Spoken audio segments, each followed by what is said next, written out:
Hi, I'm Shelley Maurer, And I'm Cher Emmerich. Welcome to Life Lessons from Pickleball. where we engage with pickleball players from around the world about life on and off the court. Thanks for joining us.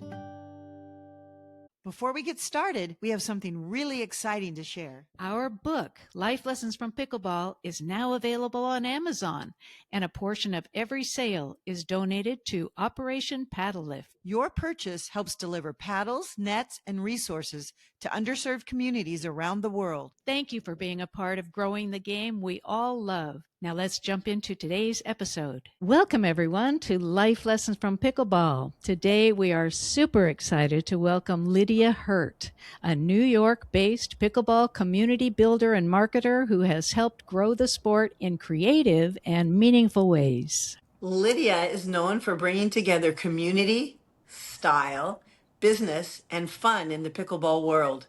Public profiles connect her with major roles at CityPickle and Lifetime Pickleball, and she's become a visible voice for growing the game, especially for women and urban players. Before pickleball, Lydia worked in publishing, and her journey into the sport seems to have opened the door to an entirely new chapter in her life and career. Lydia, take us back. How did pickleball first come into your life? Well, first of all, Shelly, Cher, so happy to be here. Thank you so much for having me. I discovered pickleball in winter 2021. It was deep pandemic times, if you all remember that. And I had convinced my parents and my sister to go down to Florida.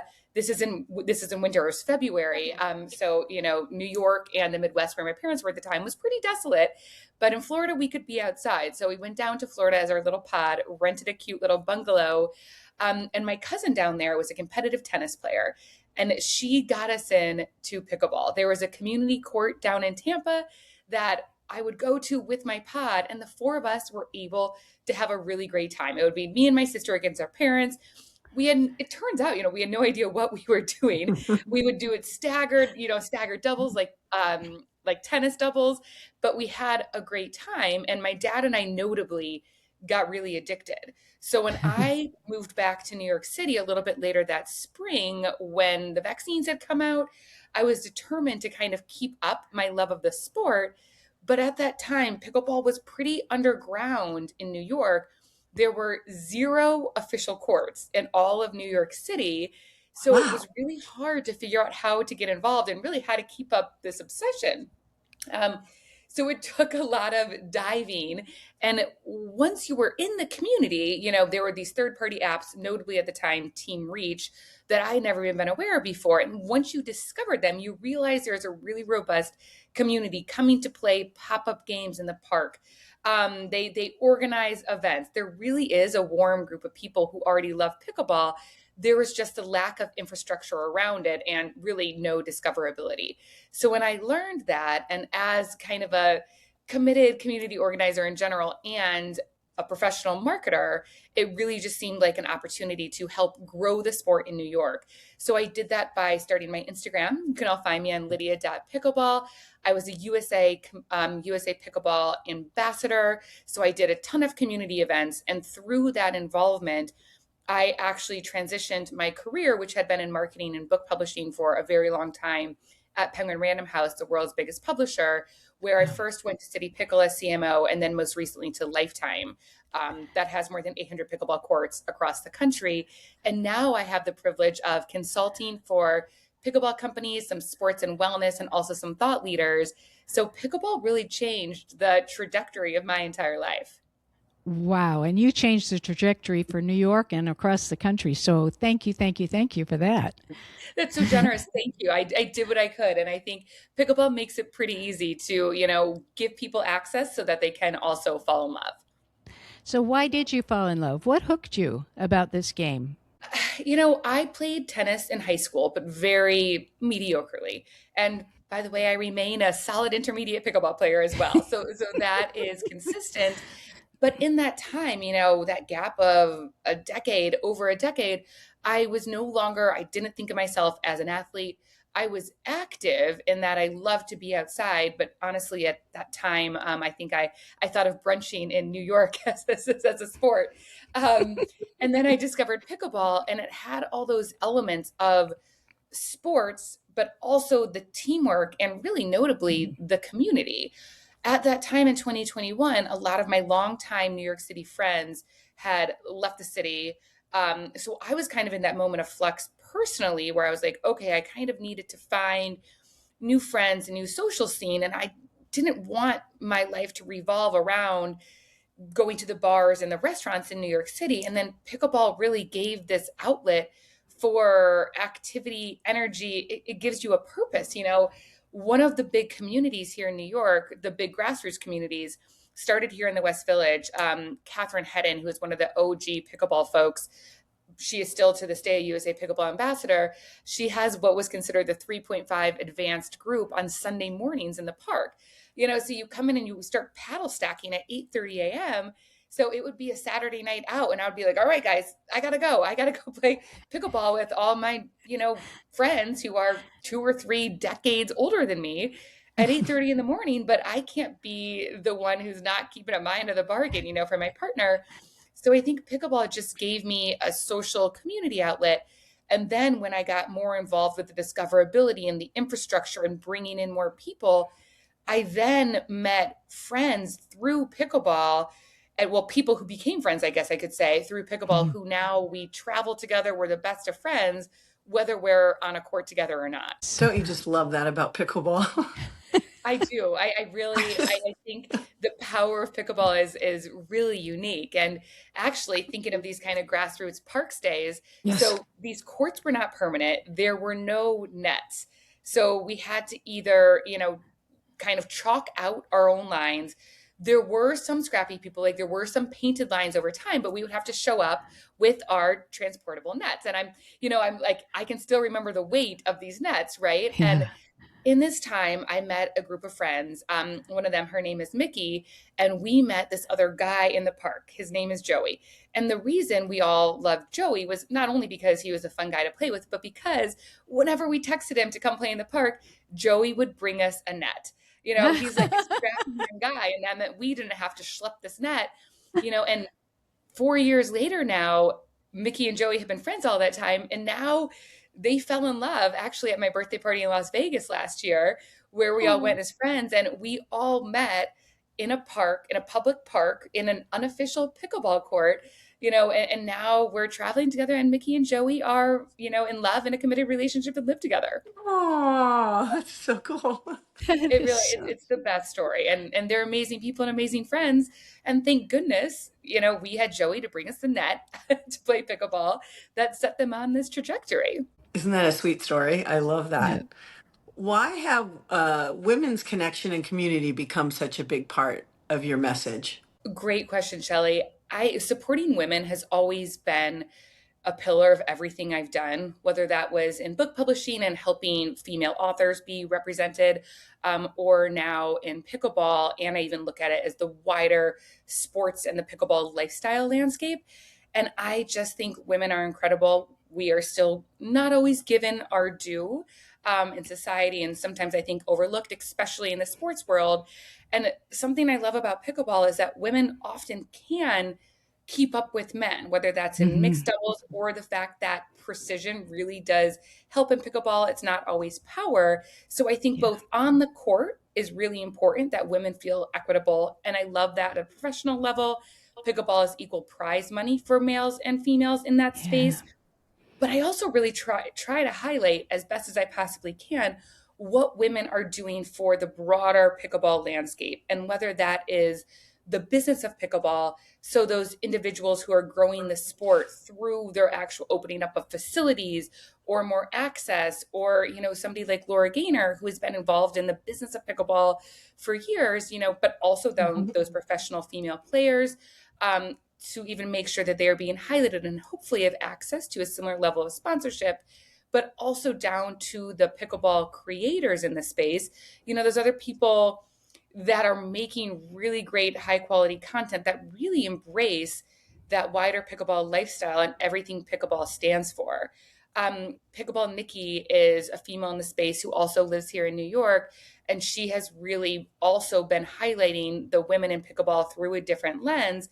And she actually put out an Instagram video recently that was a call to action for all the male pickleball content creators to put forth more effort to engage with the women in this space, because those women can sometimes, we always appreciate that respect, that acknowledgement, and that lift from those male counterparts that maybe are reaching a slightly different audience. And I fully believe high tides raise all ships.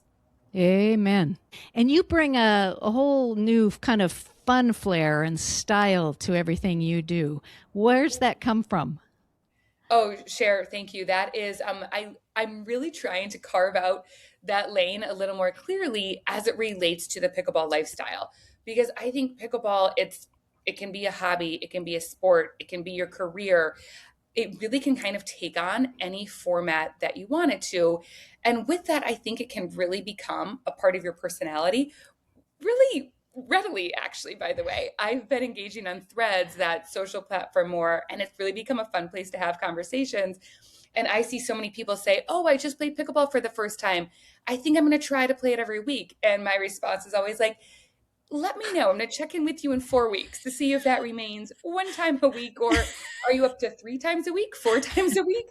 And through that lens, I think there are other aspects that you can bring into pickleball personally to make it more your own. For me, that's often the fashion of what are the skirts, dresses, shoes, socks combo that you can bring to pickleball to make it feel personal. I tend to go for color on the court. And I always say, whether I sign up for a tournament or if I'm just there for open play, I'm not likely to make it to the podium for skills, but I will often award myself or my friends or the partners I'm playing with, the gold medal for style. Fashionista on the court. Exactly. And, I play with my friend Pickle M quite a bit. She's also somebody I met through pickleball and is now a very good friend. And we have so many matching outfits, whether that's planned or not. And often, if we're even just playing a planned foursome game in the morning, Emily and I will show up in the same outfit or in a different color version of the same outfit. And it's just always really fun. I think it's yet another way to connect with other players. That's one thing I love about pickleball is there's no pretension to what we wear on the court, right? We can just bring our own personality, our own flair, whether it's shorts or leggings or skirts or dresses, or we're all showing our own personality like that. I just love that. Exactly. And I love those pickleball outfits that take me from the court to running errands, to brunch, whatever that may be. And I even find myself, especially when it's nice weather, like I almost don't know what else to wear if I'm not dressing for pickleball, if it's casual. So I often will, throw on something that I also wear for pickleball just for those daily, to run errands, to go out and grab something, to walk my dog. And I do want to give my friend Katrina a shout out. She started this brand called 11 Nil. You might have seen it. I think her designs are really recognizable, where they often have really form-fitting tops with bubble skirts. I can send you the link after this if you want.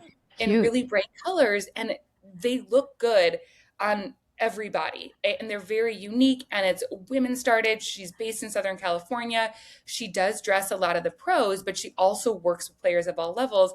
And I think, I like to think her outfits give women confidence on the court, while also, they're really functional, right? They're secure.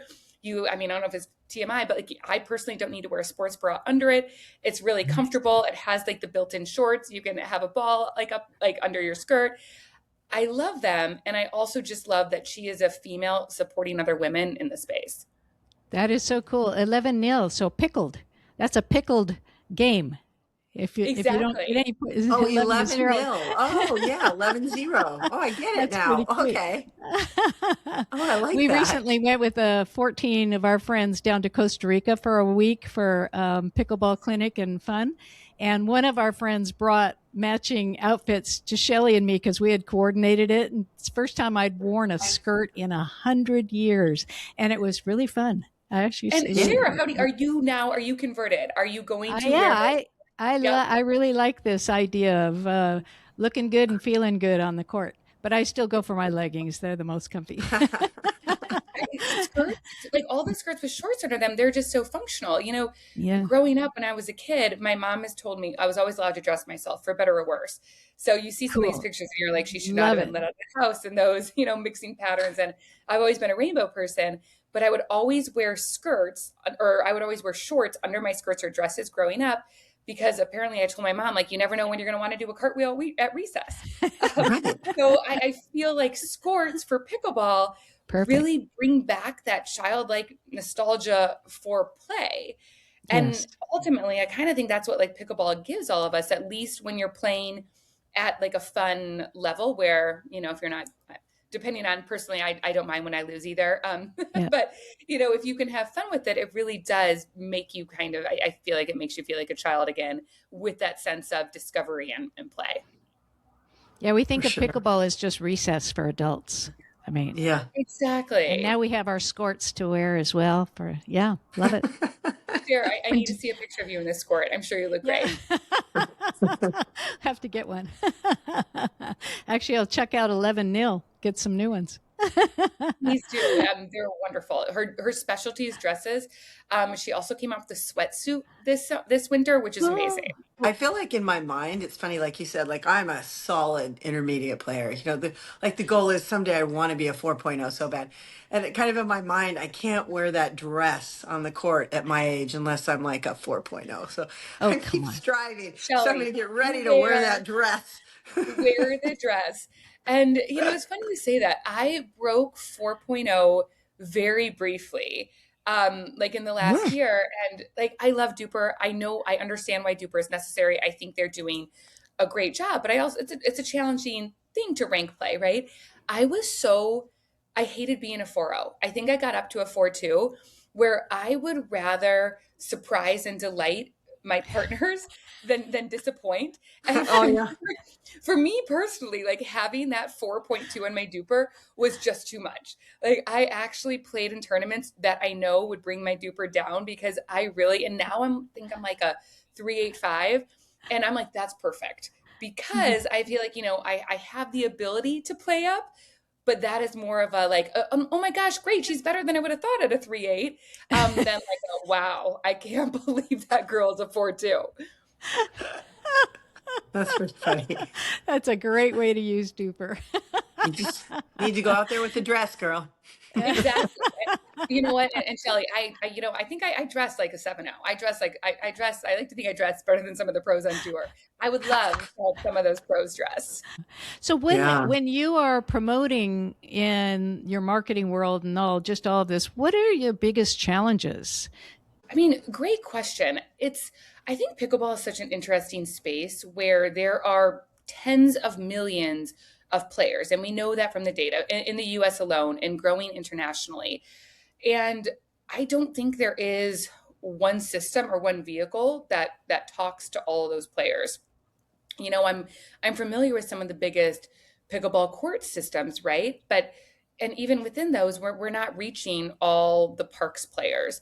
So I think it will continue to be interesting of how we can, and I say we from kind of like the pickleball business perspective of how we can invite and bring in more and more of those rec-minded players into the pickleball funnel in whatever way they're comfortable with. And does that mean helping them find their level through Duper or giving more official play through pickleball facilities, whether that's a Pickler or a Lifetime or a Pickleball Kingdom or any of the independent clubs that are popping up nationwide? And I also am interested to see what's going to happen with professional pickleball and to see how that infrastructure will grow the sport.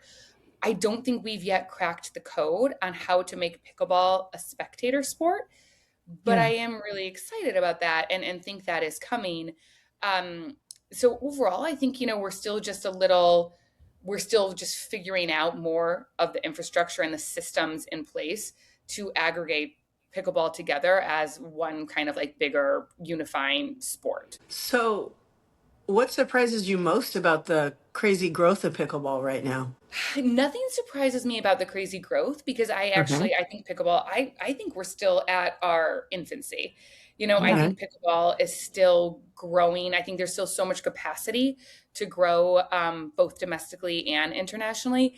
Something that does surprise me, and maybe I should have seen this coming because I also am a consumer and a shopper in general, are the imitation paddles, the counterfeit paddles that are Oh, breaking out, where that was not something that I fully saw coming, right? Where now on Timu, for example, you can buy a fake Yola, and it's not truthfully a great fake. Like I've seen them in person and been like, does this person know that it's called like the Ben John Scorpius, which if you're in the world of pickleball, it's an Anna Bright Scorpius. This is a totally fake paddle.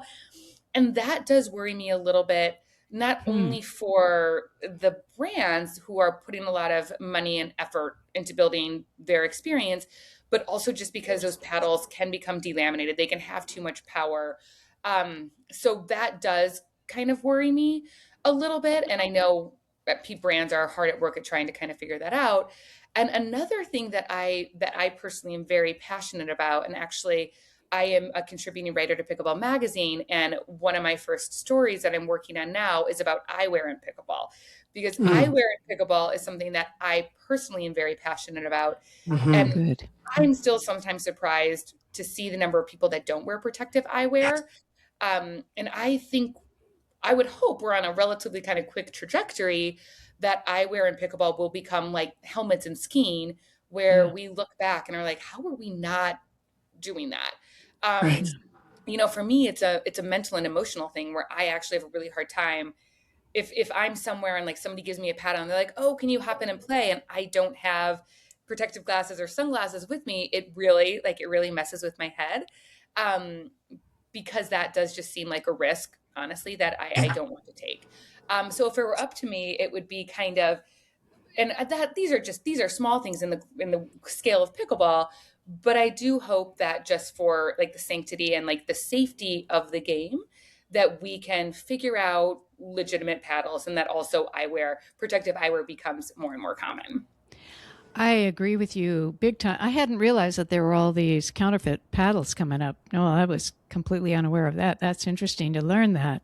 And the eyewear, I'm amazed that so many pros, unless they're wearing sunglasses, they don't wear eyewear if they don't need sunglasses. And if that became standard, required, that would help shift the whole community in the pickleball world of wearing eyewear. And so many people have horrible eye injuries. And now, especially because the paddles are so much stronger, the balls are coming so much harder and faster that, yeah, that eyewear is essential. So, in all these adventures, my dear, my gosh, I just love your background also in publishing and marketing. And then you spin it into this amazing, silly game with a silly name. And it's so much fun and it's so important.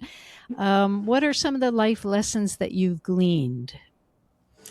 I think my biggest one, is something that has carried me through publishing and now into pickleball, that the publishing version is never judge a book by its cover, and the pickleball version is never judge a player by their appearance. Um, it's funny. My husband and I we play pickleball with my dad whenever, quite regularly. My parents are in Philadelphia now.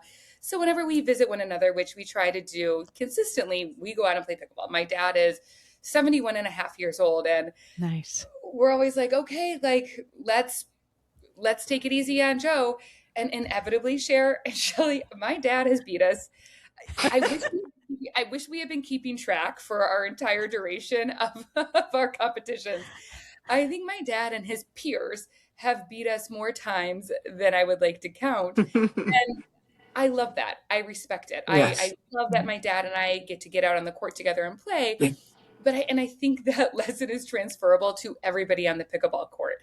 I have friends who have competed at that minor league pickleball official event down in Dallas, and they were in a really high duper bracket, and they lost their final match to a group of 12-year-olds. And it was just they weren't expecting it. They're all in their 30s, 40s, live in New York City, full grown adults at their relative competitive peak. And they lost to preteens. And that's good, but also it's a good reminder And something I do say on threads regularly, if people say like, oh my gosh, this old person in the park just beat me. And I said, you are not a true pickleball player until you have lost to somebody that has multiple knee or hip replacements. Braces, Thank yes. you. Because that is just part of the sport and part of the charm of pickleball is that you really can't judge somebody. And I also hope that applies to myself and my peers even, and both of you, when women show up on the pickleball court, whether they're wearing like a bright pink outfit, you never actually know how good they're going to be.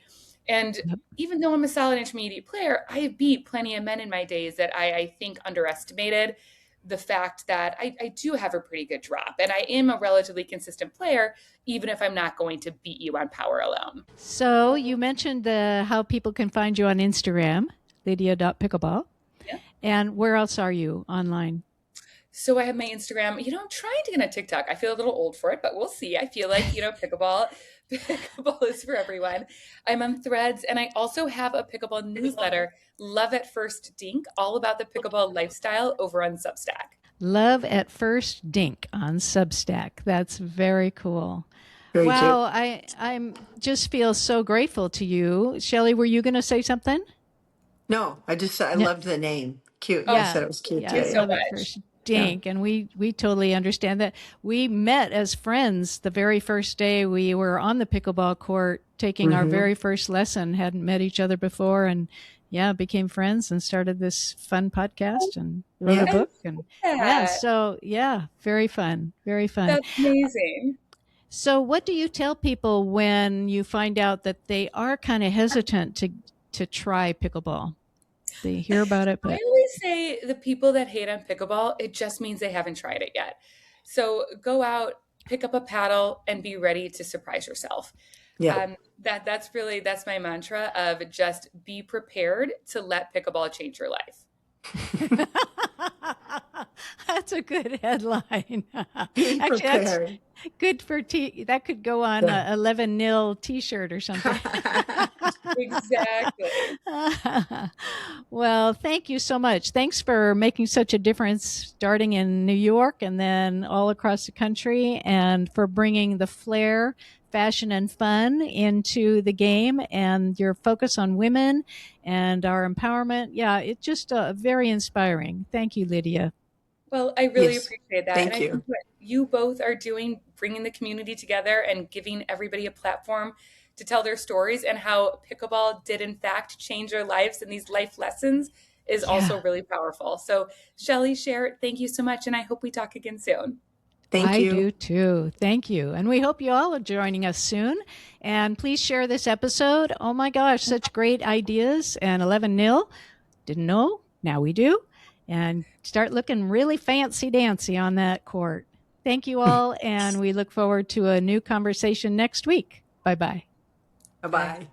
If you love our podcast, we'd be so grateful if you'd take a few seconds to follow or subscribe to Life Lessons from Pickleball. This ensures you'll never miss an episode and helps us continue these wonderful conversations. On Apple Podcasts, Spotify, or wherever you listen, go to the show page and tap the follow button in the top right corner. And on YouTube, click the subscribe button under any of the episodes. Thanks so much. Hope to see you on the court.